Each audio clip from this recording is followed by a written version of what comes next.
Righto, this is a video about regression, and this is in the data section.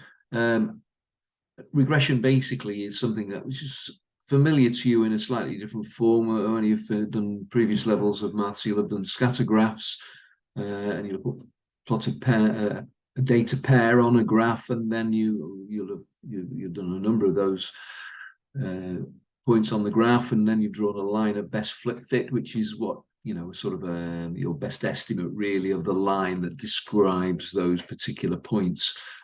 So regression really is the process of doing that, but slightly more scientifically. And we do it with the calculator. The calculator's got great functions for doing this. So let's have a look at what we're talking about.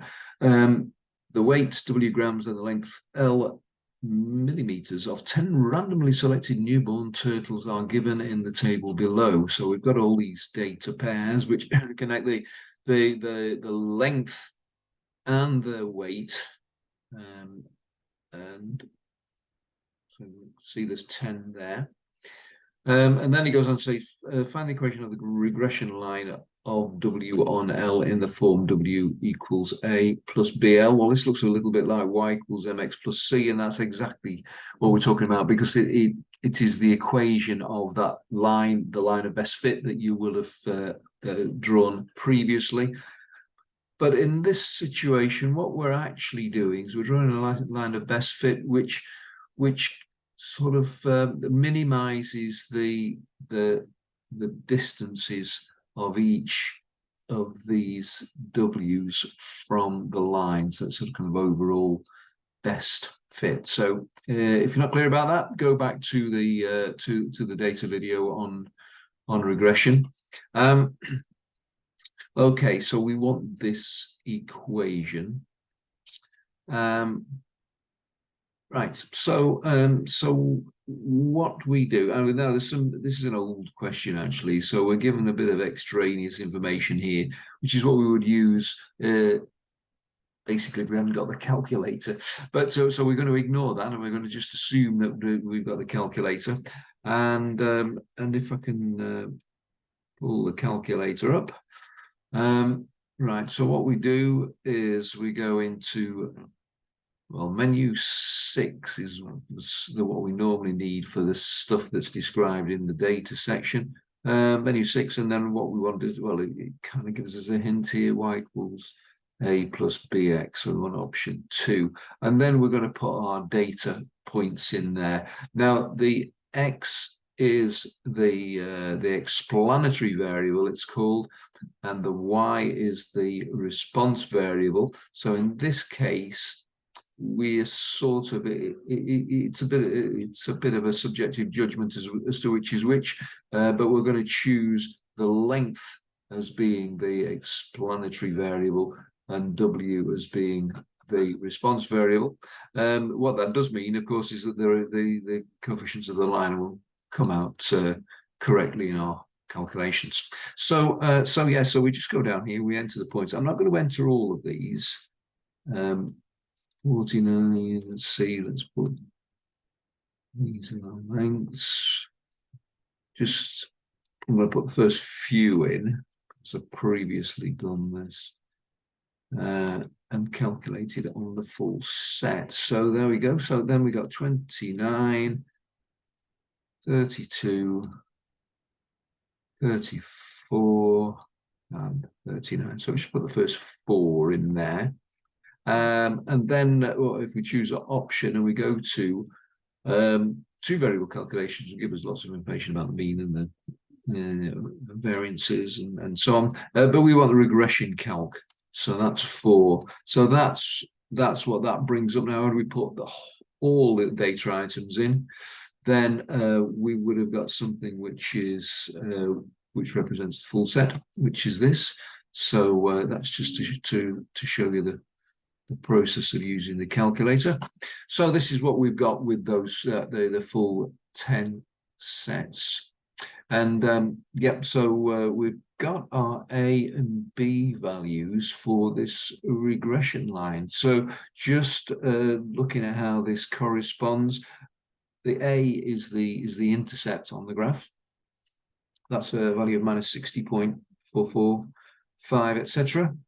And the B is the slope of the line, the gradient, and that's 1.797, etc. there. So that basically gives us our line. There we go.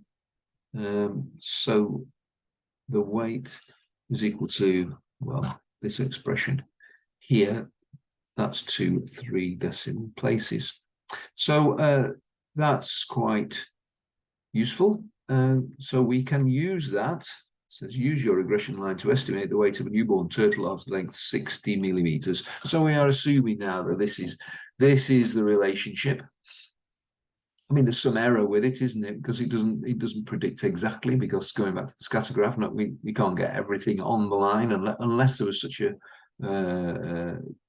close correlation that all the points were to lay on the line. Then there is some error factor. There's some other factors involved, you know. But we're using this for predictive purposes. And it says use your regression line to estimate the weight of a newborn turtle of length 60 millimeters. So if L equals 60, we just substitute L equals 60 in there, and that's going to give us a calculated value, or an estimated value, I should say, of 168.265 grams. Okay. Right, there is some science about, you know, how accurate the percentage error on this, but we don't cover that at A level. Comment on the reliability of your estimate, giving a reason for your answer. Right, okay, well, I've taken this a little bit of a step further, because what helps us to understand this is the correlation.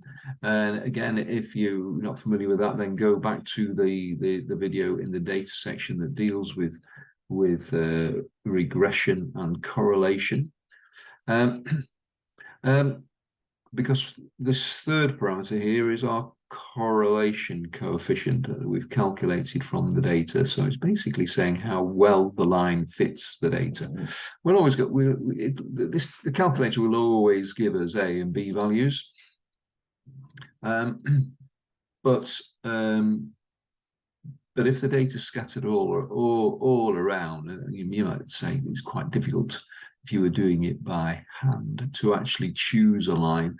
Then the coefficient might be correlation coefficient might be very, very low, around 0. But in this case, it's pretty high. It's close to 1, so 0.94.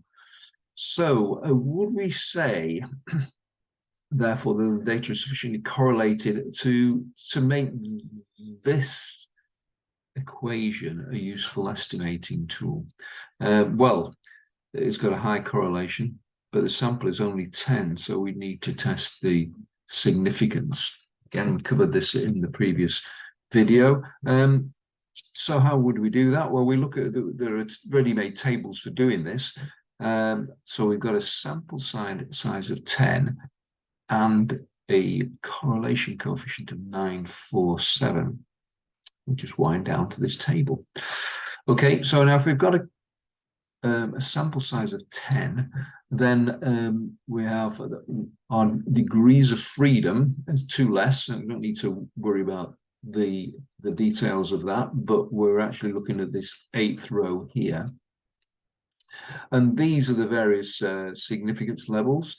And if you haven't covered hypothesis testing, then really it's just a degree of the stringency of the test. And the right-hand end here being the most stringent. Okay, so the figure that we got was at 947,952. Anyway, it was a high one. It's even greater than the highest stringency on this table. So it certainly passes the requirements of being significant.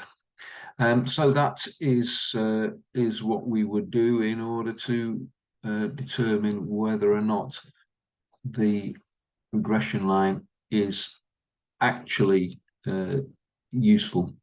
So the calculator will always give us these regression parameters, but but as you can imagine, it may not be very reliable. If we, for instance, only have a sample size of 2, you can always draw a perfect regression line through 2 points. But in this case, we've got a high correlation coefficient for what is even still a fairly low sample size. So yeah, so it's we would say that is reliable. Okay, so I hope that's been a useful illustration of regression and the use of the calculator. And so I will see you next time.